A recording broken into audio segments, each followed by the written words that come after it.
Вы знаете, что значит настоящая собака для лесного смотрителя? Это не просто животное, которое умеет идти по следу, выполнять команды и предупреждать хозяина об опасности.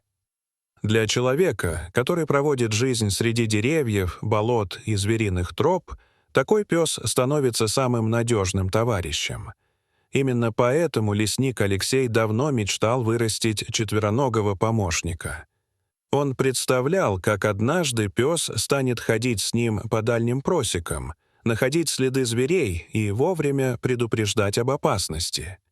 Однажды он принес домой маленького щенка, и вся семья сразу в него влюбилась.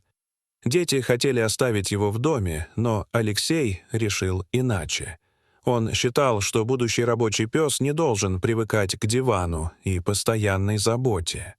Для щенка по имени Чарли мужчина оборудовал сухой теплый угол в старой конюшне. Тем временем в этих лесах жила волчица, потерявшая своих детенышей. Следы людей возле убежища не оставляли сомнений. Волчат больше не было. Для одинокой матери это было страшным ударом, ведь она еще недавно возвращалась сюда с добычей, уверенная, что ее малыши ждут в темноте логова. Волчица не могла принять случившееся и снова возвращалась на знакомое место. Однажды, особенно темной ночью, волчица направилась к окраине деревни. Она перепрыгнула через изгородь и почувствовала запах домашних животных. В старой конюшне находились козы, и хищница уже приготовилась схватить молодого козленка. Однако, прежде чем сделать бросок, она услышала за перегородкой тихое поскуливание. Волчица остановилась и увидела щенка. Чарли смотрел на нее без страха, слегка помахивая хвостом. Его цвет шерсти, запах и доверчивый взгляд напомнили волчице собственных малышей. Затем она осторожно схватила его за загривок и вынесла наружу. Утром Алексей отправился к конюшне и обнаружил возле нее свежие волчьи следы. Козы были целы, ничего ценного не пропало, но Чарли нигде не было. Он еще не знал, что щенок уже находился глубоко в лесу рядом с волчицей, которая решила воспитать его как собственного детеныша. Волчица приносила ему мясо, согревала своим телом и не позволяла другим зверям приближаться. Щенок играл рядом с волчатами от других волчиц и быстро освоился среди них, хотя взрослые волки относились к нему настороженно. Они чувствовали чужой запах и рычали, показывая зубы. Волчица каждый раз вставала между ними и приемышем, заставляя стаю отступить. Она не позволяла чужим взглядам и рычанию превратить найденыша в изгнанника, хотя сама прекрасно чувствовала, что он никогда не станет обычным волком. Так прошли месяцы. Чарли рос, становился сильнее и уверенно бегал по лесным тропам. Но в нем все чаще просыпалось желание уходить дальше от логова. Волчица словно понимала, куда его тянет, и однажды приняла решение. В тихую ночь, когда над верхушками елей поднялась большая луна, она повела Чарли к человеческому жилью. Когда они подошли к окраине деревни, его память будто ожила. Он услышал лай собак, почувствовал запах дыма, сена и людей.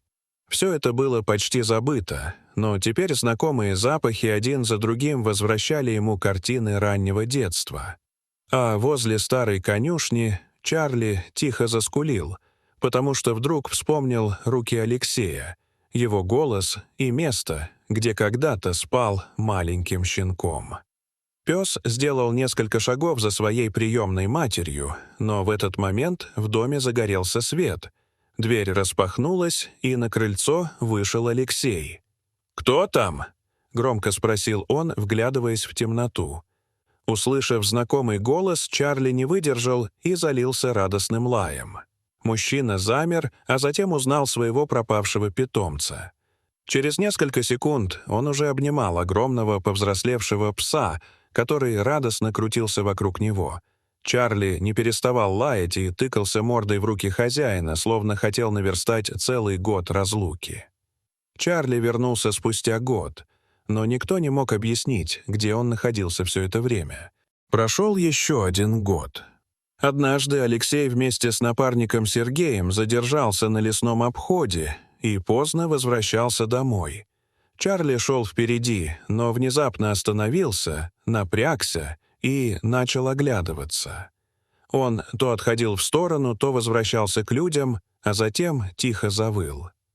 Алексей попытался успокоить его, но вскоре увидел между деревьями множество светящихся глаз. Их окружила волчья стая. Алексей снял с плеча ружье и сделал предупредительный выстрел в воздух. Мужчина понимал, что если стая решится на нападение, оружие может не спасти их.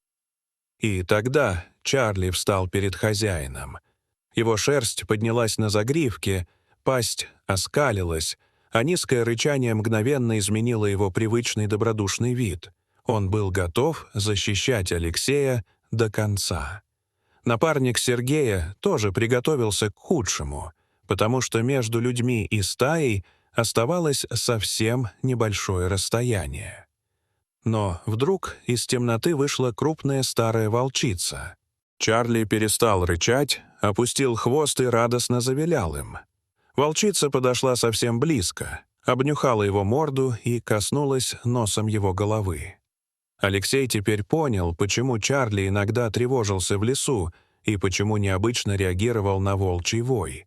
Все странное поведение пса вдруг обрело смысл, и догадка, казавшаяся раньше невозможной, стала очевидной.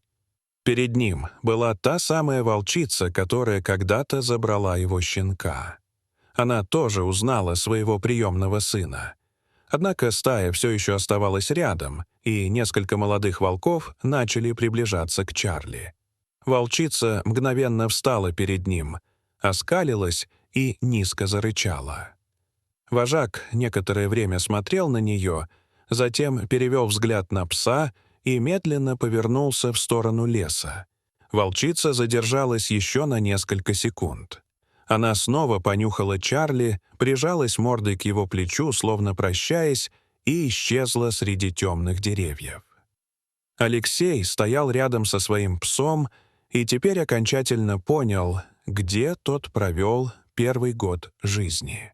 Человек никогда не узнает, что заставило волчицу войти в деревню и забрать чужого щенка.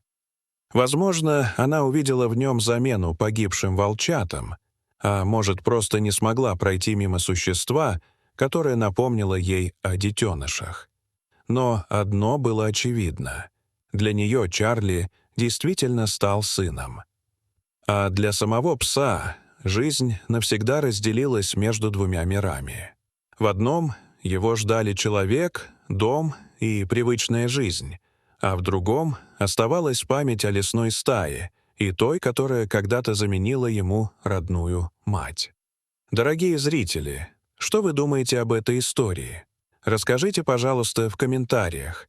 А если вам понравилось это видео, то ставьте лайк и подписывайтесь на наш канал. До свидания.